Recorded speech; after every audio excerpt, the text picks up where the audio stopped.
So if you have Google Chrome on your computer, or if you just downloaded Google Chrome on your computer, then and if you already have a Canvas account, then getting to Canvas is pretty easy from your computer.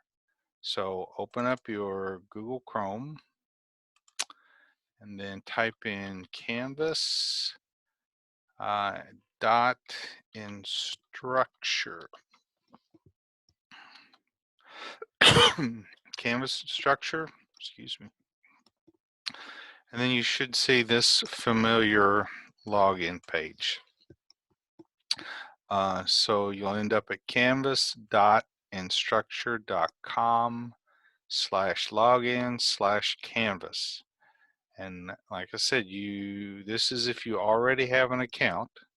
You type in your email address that you used when you created your Canvas account, and then your password. This is not a password that anybody else knows except for you. And then you click login. Now, if you forgot your password, then just enter your email, and then down here, select forgot password. And it will send you a link to your email account that'll help you